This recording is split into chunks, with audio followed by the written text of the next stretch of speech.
Hello, everybody. This is Angel, and this is another Tea for Two Tuesday. And today, joining me is my very dear friend, Miss Beverly Wilks. We met while I was vacationing in Montreal, Canada, many years ago when we were just babies. And Beverly is a mover and a shaker. And I really felt like her story needed to be shared. And she is very passionate about making sure that women know how to handle money and that they can be independent. And because of that, she created a blog and she has written a bunch of articles for that blog to share her knowledge and her experience of being a saver for many, many years. So Bev, tell everybody a little bit about you, like where you went to college, what you majored in, and what you're doing now. Okay, hi. Thank you so much for allowing me to be on your show today. This is Of course. great. Yay. I went to school at Concordia University. It's a university here in Montreal, Canada, and I studied business. And I majored in marketing and always had a fascination about finances, especially personal finances. So that's how I kind of got into what I'm doing today. Okay. And what is your current position?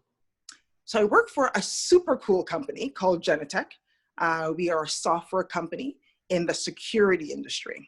Okay. So a very cool, hip organization, about 1,600 employees here in Montreal.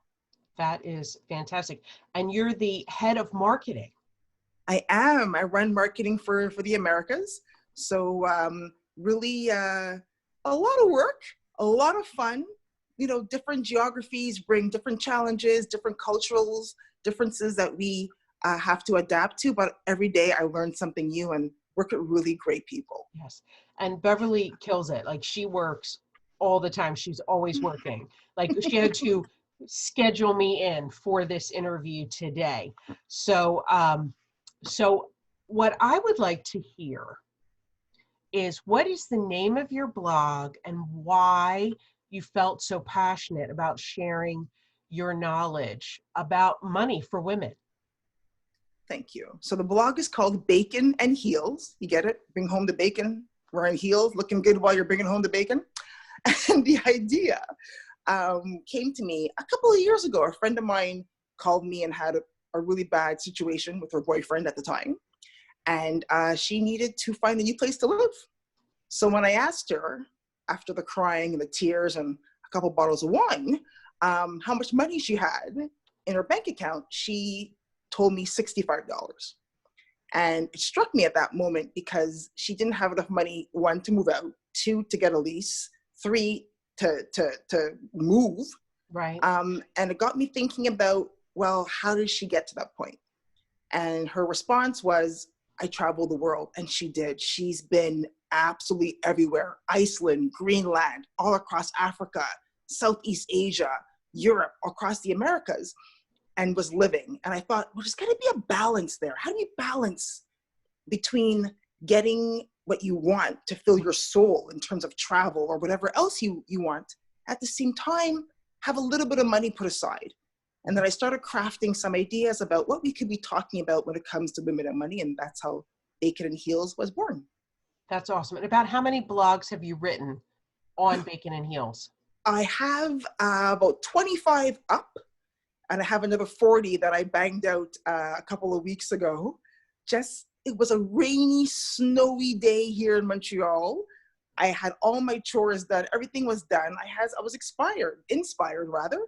So I sat down and started writing out a bunch of pieces. So I'm adding them twice a month. Twice a month. That's fantastic.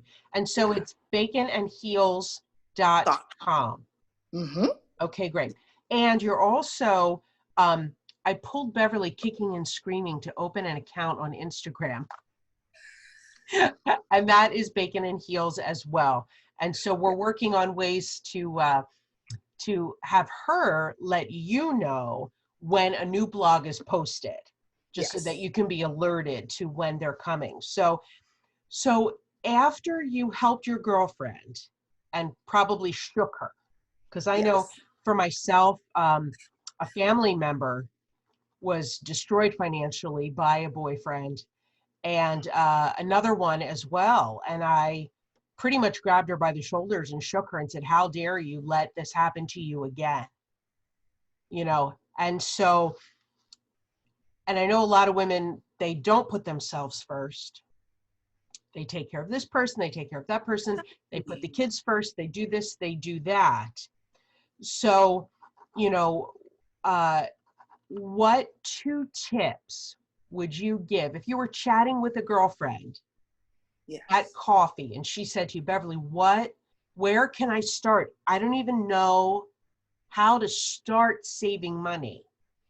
What are 2 tips you would give to help another woman? So tip number 1, we need to start somewhere. I don't care if it's $1 a week.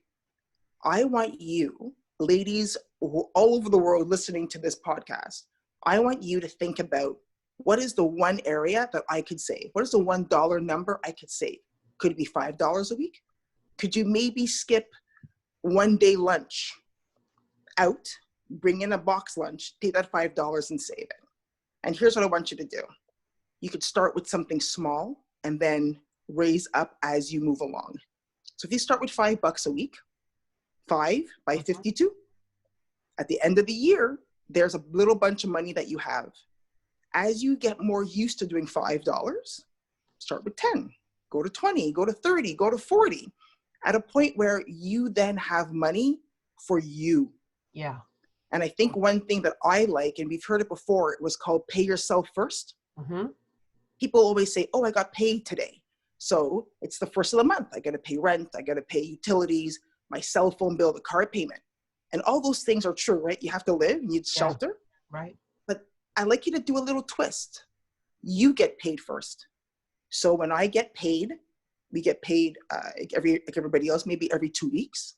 The first payment that comes out is to me. I automatically, on my bank account, put in on these 2 weeks, it automatically gets transferred from my checking account to a savings account. Nice. And that savings account, I can't access it online or at the Instabank, at the ATM. At the ATM. I have to physically go into the bank. Who has time to go into the bank? They open from 10 to 4. So you're more likely not to spend that money. Gotcha. So that would be tip number 1. That's amazing advice. Pay yourself first. Now, that being said, what would be your second tip? When you're thinking about what's happening now with COVID-19 and this crisis that we're in, which is absolutely unbelievable. It's very scary. It's so terrifying. Yeah. So many people have said on the news, I got a lady email me to my blog and she said to me, "Well, how do I start an emergency fund? So in case my government money, if this happens again, touch wood, does not, that money runs out. I don't have enough in the bank." So out of that, remember I said, save yourself first, save some money first. A little bit of that money could be also used as an emergency account. Yes. So then that could cover a couple of months rent, a couple of months cell phone, a couple of months of your car payment. And even when things get back to normal, whatever that new normal will be, this could also be a great way for you to help you if your car breaks down. Like I just hit a pothole, February, March timeframe. A new tire was $320 because it dented the rim and then they have to fix a bunch of different things. Right. If you don't have that money in the bank, what would I have done? I couldn't ride that tire broke it. It would have had to be another way to move forward. Or the dishwasher breaks, the fridge breaks. We need to have a little bit of money set aside for those emergencies because, you know, poop happens, right? So we need to make sure that we are always going to be covered. Absolutely, because you don't want an accident to force you to go into debt. Exactly. Yeah. Exactly. Yes. Well, they're amazing, amazing tips. And for more information, more tips, please follow Beverly's blog at baconandheels.com and on Instagram at baconandheels. So thank you, my friend Beverly Wilks. You were amazing as usual. And I hope that I can squeeze you very, very, very, very soon. Yes, I miss you. Thank you so much for having me on, and we'll see each other soon, I'm sure. Yes, awesome. Thanks, everybody. Thank you. Bye. Bye.